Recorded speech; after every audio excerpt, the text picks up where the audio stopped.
कहानी की दुनिया में आप लोगों का स्वागत है। तो चलिए बढ़ते हैं आज की कहानी की ओर। आज की यह कहानी संदीप और अन्नू की है। तो चलिए जानते हैं क्या हुआ था इन लोगों के साथ। जानने से पहले आप हमारे चैनल को सब्सक्राइब जरूर करें और कहानी अच्छी लगी तो लाइक एंड शेयर करें। संदीप और अन्नू आज ही अपने नए घर में रहने को आए थे, पर अन्नू इस घर में शुरू से आना नहीं चाहती थी क्योंकि उनका यह नया घर कब्रिस्तान के बिल्कुल पीछे था और उनके उस घर के आसपास और कोई घर नहीं था। इसलिए अन्नू बार बार संदीप को यह घर लेने से मना कर रही थी, पर संदीप का कहना था कि इस पूरे शहर में इससे सस्ता में इतना बड़ा घर कहीं नहीं मिलेगा। इसलिए संदीप अन्नू के बार बार मना करने के बाद भी इस घर को ले लेते हैं। आज का पूरा दिन संदीप और अन्नू को घर शिफ्ट करने और घर को साफ करने में ही समय चला गया। साफ सफाई करने के कारण आज दोनों बहुत थक गए थे, इसलिए आज दोनों जल्दी ही खाना पीना खाकर सोने को चले गए। आज बहुत ज़्यादा थके होने के कारण दोनों को नींद भी जल्दी ही आ जाती है, पर अभी दोनों को सोते हुए लगभग 2 घंटे ही हुए होंगे कि तभी अन्नू की एक आवाज़ से नींद खुल जाती है। वह आवाज़ किसी के रोने की आवाज़ थी और उसी आवाज़ के कारण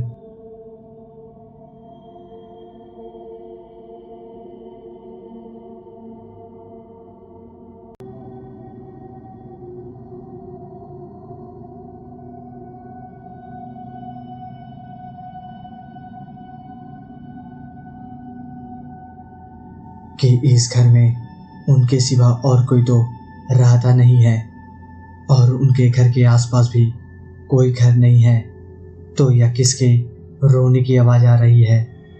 पर अन्नू ने फिर सोचा कोई भी रो रहा हो मुझे क्या।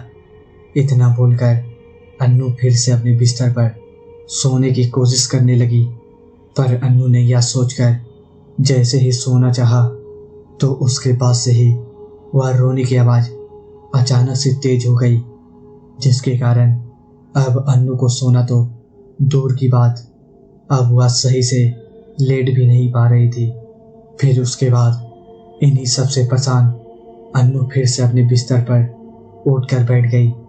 उसके बाद अन्नू ने फिर से संदीप की तरफ देखा तो पर वह तो अभी भी ऐसा सो रहा था जैसे वह आवाज़ बस अन्नू को ही सुनाई दे रही हो, क्योंकि अन्नू को वह रोने की आवाज़ इतनी तेज सुनाई दे रही थी कि उससे सही से लेट भी नहीं पा रही थी।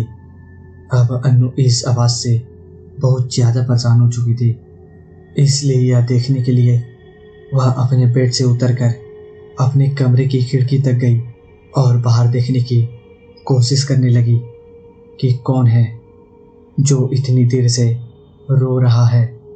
इतना बोलकर उसने जैसे ही बाहर अपने घर के गेट के पास देखा तो उसने देखा उसके घर के गेट के पास एक 25 या 30 साल की लड़की बैठी थी और शायद वही थी जो इतनी देर से रो रही थी।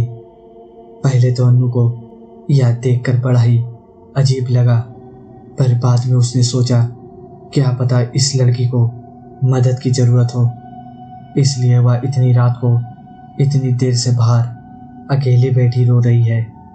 फिर उसके बाद अन्नू जैसे ही उस लड़की की मदद करने के लिए बाहर जाने को मुड़ी तो उसने देखा संदीप अभी भी सो रहे थे, तो अन्नू ने भी संदीप को उठाना सही नहीं समझा और अकेले ही बाहर जाने लगी। उसके बाद अन्नू जैसे ही अपने घर का मेन डोर खोलकर बाहर गई तो उसने देखा वह लड़की अभी भी गेट के पास बैठी अपना मुंह नीचे को करके रो रही थी। उसके बाद अन्नू तुरंत उस लड़की के पास गई और उसके कंधे पर हाथ रखकर बोली, आप ठीक तो हैं?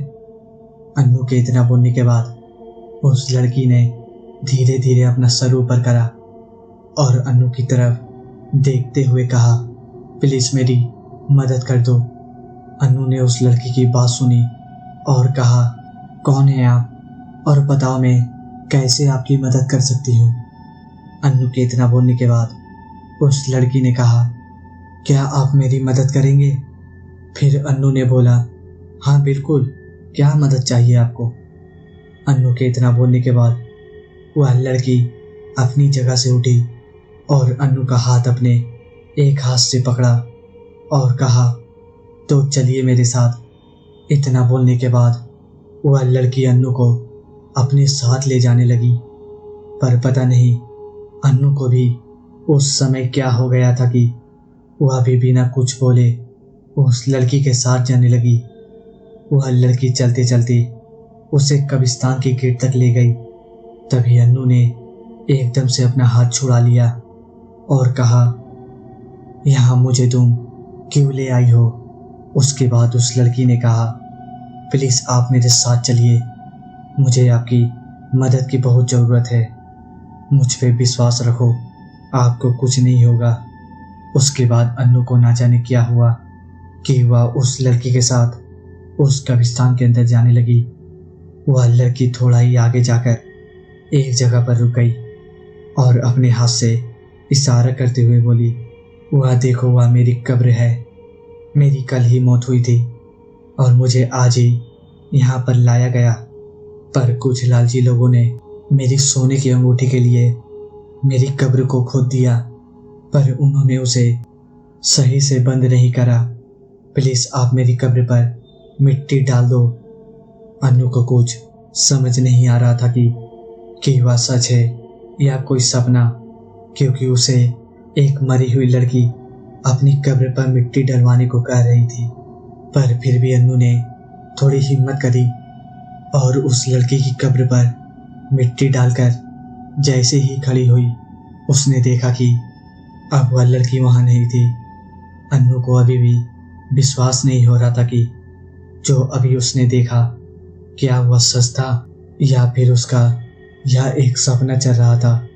उसके बाद अन्नू तुरंत पीछे मुड़ी और सीधा भागते हुए अपने घर में ही जाकर रुकी।